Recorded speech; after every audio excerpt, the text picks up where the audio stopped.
Hey, it's Josephine from ThePointeShop. I'm at Ballet West Academy today, and I'm fitting a few dancers in their very first pair of pointe shoes. And this is Daniela, and she's getting fitted for her first pair, and she has very pretty feet, but I wanted to point out a couple different things that we want to make sure to look out for when we're fitting for their first pair of pointe shoes. Okay, so I want you to just take your feet out of your tights. Very good. So the first thing that I look at is the foot shape, of course, because we don't have a reference just yet. So that's the first thing that I look at. And for Daniela, her toes are actually a little bit longer in proportion to the rest of her foot. So she has longer toes, and the first few toes are actually the same length, which is a good sign. But because her toes are so long, she has a tendency to collapse inside of her pointe shoes, or just in general, because I can see that there's already a little knuckling happening whenever she's wearing her regular shoes, because she has a little bit of red on the top of her knuckles, and that shows me that she's more prone to collapse. So you want to make sure that you're working out your toes just as much as you're working out the rest of your feet. So that's something that we're going to be working on with Daniela. Okay, can you take your other foot out as well? And then the second thing that I notice is that she's actually quite shallow, so her foot doesn't have a lot of fat on the top of her foot. So I want to make sure that she's wearing a pointe shoe that is flat enough so that she doesn't have a lot of space between the shoe and her foot. Can you stand up for me? So you can kind of see how her foot is shaped right here. It's very, very shallow. Her toes are a little bit longer in comparison to the rest of her foot. Demi-plie. And she has amazing turnout. I just wanted to show you that part. Straighten. Okay, very good. So we wanted to keep those two things in mind, long toes and shallow feet. And can you tendu towards me?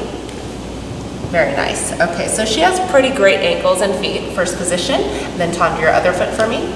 So she is probably not going to have any trouble getting over on her pointe shoes. So for her first pair, I'm really just trying to get her over on her pointe shoes and to make sure that she's able to roll through, because they don't weigh very much when they're first going on pointe because they're quite young.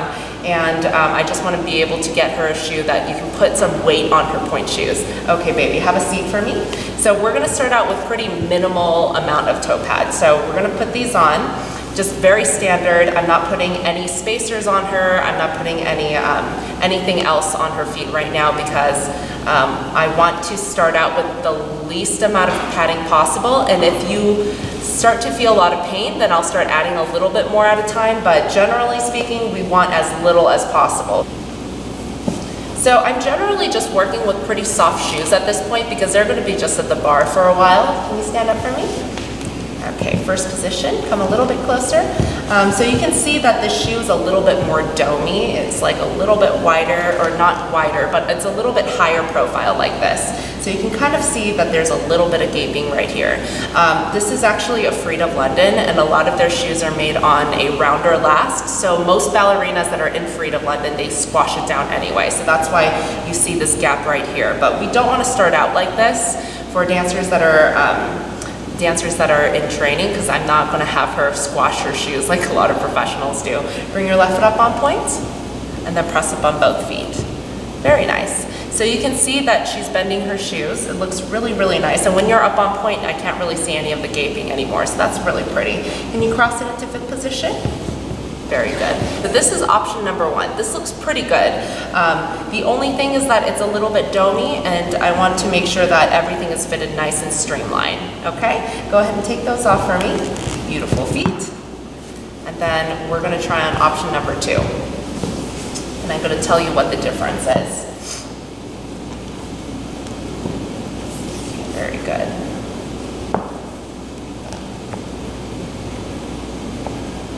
Okay, stand up for me. Obviously, you can go to a lot of different directions with Daniela because she has pretty feet, good technique, great turnout, straight knees, all of those things. She's open to a lot of different types of pointe shoes, but I want to make sure that I pick the shoe that she's going to improve the fastest in. Bring the left shoe up on pointe and then press up on both feet. So to me, this shoe looks a lot more sturdy. Cross it into fifth position. So they both look good, slightly better aligned for her ankles. Can you cross it in, can you go into parallel? Very good. So a lot of shoes look really great, but I'll show you what the difference are. She's pretty flat on her pointe shoes. She's very well grounded. A lot of dancers, because they don't weigh a lot, they're floating in their pointe shoes and they don't know how to put weight on their pointe shoes yet, so they're kind of floating around. So this shoe is slightly rounder right here. So when she goes up on pointe, she slightly rolls around on the platform. This one's incredibly solid. For her first pair, this is probably the direction that we want to go because she feels very well aligned. Sometimes I will give her a shoe, or not just Daniela, but sometimes I will give a dancer a shoe that's a little bit difficult to balance, just because I want them to gain a little bit more strength in their abs and make sure that they are supporting themselves rather than the shoe supporting them. But for her first pair of pointe shoes, I think alignment is going to be really important for Daniela, so this is what we're going to do. Back out to first position. Very nice. So this is very solid, very straight, really stable. So this is the direction we're going to go this time around. But this is a pretty good option too. So I'm going to keep this one in my notes for her. And this is probably going to be her shoe within the next couple of years or so. So I think this is what we're going to do for her very first pair of pointe shoes. Every dancer requires a different thing for their first pair of pointe shoes. So don't take this as a rule, but this is just one of the options for you guys. So if you have any questions about your pointe shoes, you can leave that on the comments. I will do my best to address that in the next video. You can come down now, Daniela. And if you guys are around Salt Lake City, I'm around this city around 4 times a year, so you can always look at where I'm fitting in my tour, and I will link that on the bottom as well. Thank you so much, and I'll see you guys next time.